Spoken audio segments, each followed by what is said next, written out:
What is going on YouTube? Bryce builds it all, your favorite AMP, IA, and Part 147 instructor, and today I'm going to be working on this F33A Bonanza you see behind me. We just finished up an annual. Well, we're finishing up an annual would be a better phrase for it. You may notice that it is on jacks currently. That's because we're doing the gear swing and all the landing gear inspection. We actually found that 2 of the wheel bearings were severely corroded with water spots, so I've got a new set of bearings here, and today I'm going to be showing you how to change out a set of bearings and races, and this Bonanza is going to serve as my test bed for that. So if you're ever curious how you change a wheel bearing and race on a aircraft, stick around. So first things first on this is not a how-to step-by-step guide.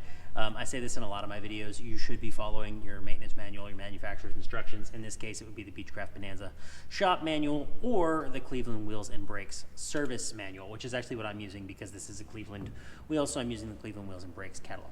I got my pliers here. It is a good idea, and the manual often says this, it is a good idea to go ahead and deflate the tire before you remove the wheel. It's not the end of the world. A lot of times nothing's going to happen, but we are going to be working on these wheel halves, so I already deflated this. Now, the reason they recommend deflating the tire is because the wheel halves bolt together in the middle, and when you take the axle nut off, if those bolts fail, the wheel halves could go boom, like that and come apart. Now, on this aircraft that only runs about 35 PSI, it's really not that dangerous, but on a bigger airplane, something that's running quite a few more PSI, it could be very, very dangerous to keep the wheel inflated. So I've already deflated this one off camera. Listening to a bunch of air rush out of a camera or out of a wheel is not very exciting. I've already had this thing off once before already too. So anyways, I'm gonna go ahead and get this wheel off, get it on the tailgate of my truck, and then we will change this bearing. Okay, now pulling a bearing is actually out. Okay, now pulling a bearing out is actually pretty easy. There's a little snap ring in here. Just gonna get a flathead screwdriver behind it and sort of lift out. I have this old flathead screwdriver that I've sort of bent and got down out of the way, and then I'm gonna set the pieces over here off to the side. Now, I'm gonna go ahead and show this to you. I've been known to do that. So I'm gonna go ahead and show this to you and show you exactly what I was talking about and why this bearing got rejected. Okay, so right here is the corrosion in question. So we're gonna go ahead and pound this bearing out, and we're gonna pound the new one in. That corrosion is also on the rollers, which is no good, so we're gonna go ahead and get that out. Okay, I now have my new bearing and race here. As you can see, it is beautiful. It is with no damage. I went ahead and pulled the bearing out of the other side. The damaged one is actually here, so I'm gonna lay the wheel face down like this, and I'm gonna grab my favorite punch. Oh, just by the way, I get this question a lot. People say, oh, I didn't see you using a manual. Well, there it is. I pull up most of the manuals on my phone or on my iPad off camera, and I never really show that, but I have had people comment it before. So anyways, now what I'm gonna do is I'm gonna stick this punch down in here that looks a lot like a socket, an extension, and I'm just gonna gently tap my way around. Oh, it popped loose. There we go. And I'm gonna pop that old race out. And as you can see, it's fallen out onto the table. There is the old race. I'm gonna take the new race and put it up against it, and well, I'll be darned, it's the exact same thing. I'm now gonna flip this over. I will take a rag and clean this up because I don't really want it wet when it goes back in here. I might take a little parts cleaner or something on this. Actually, let me do that. I'm gonna pause the video for just a second. I'm gonna get some parts cleaner and sort of wipe all this old grease residue out of here.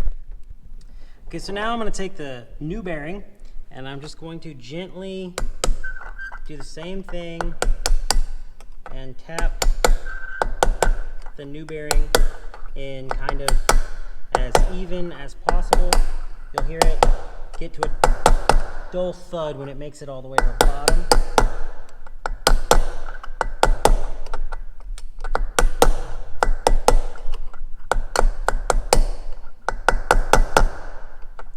About halfway there.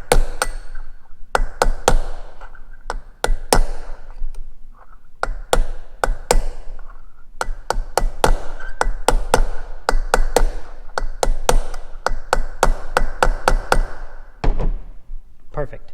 Now they do make a tool for this that sort of goes into the cones that you can use, but if you don't have one, a hammer and a punch will work just fine.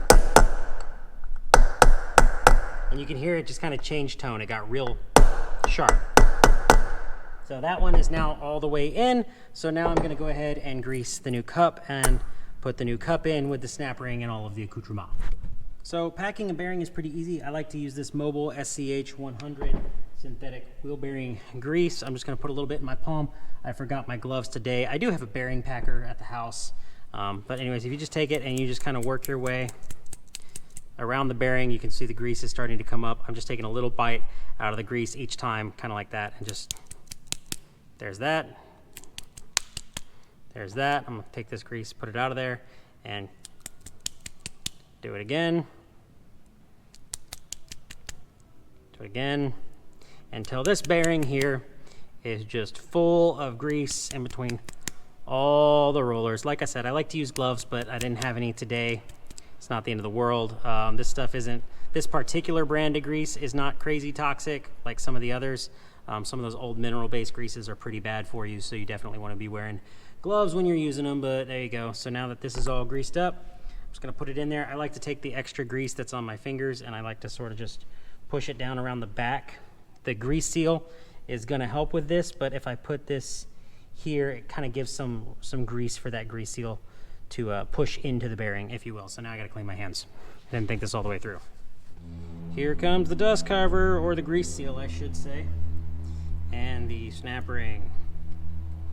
Yay! Whoops. Yay! It's back on. And now I'm just gonna clean this up a little bit and put it back on the aircraft. All right. So now we're just gonna go ahead and get this wheel back on. We're gonna take the spacer and put the spacer back in there. It's kind of actually what holds the pressure on the bearing more than anything else. And we're gonna go back down with the axle nut. Now, a common mistake that a lot of people make with this is they love to just crank it down. Do not go cranking the axle nut down all kinds of crazy, okay? And I'll show you what I'm talking about here in just a second. So according to the book, according to the manual, this is what you're supposed to do. You're supposed to spin the wheel and tighten the axle nut until you encounter slight bearing resistance, and then back it off to the next nearest cancellation. So I'm gonna go ahead and grab the nut. Oh, I gotta watch the thing here. There we go. So I got a little bearing resistance right about there. So what I'll do sometimes is I'll just give it a little extra smush to smush out any grease. You feel it's turning nice and free. And now when I cotter pin this, I'm gonna go back to the next nearest cotter pin, which was actually right up and down. So now that wheel is tight, I just gotta put a cotter pin in it, and we're good to go. It's not loose, give it a good shake, all that, and that's about it. So there you go, everybody. That's about gonna do it for this one. I got the wheel bearing and race replaced on that nose wheel. I've got another one to do on the left main, but you do one, you do them all. So I'm gonna go ahead and do that one off of camera, and I will see y'all in the next video. Thank you so much for watching. As always, make sure you leave us a like, leave us a comment, subscribe, all that good stuff. And as always, go build something and be easy.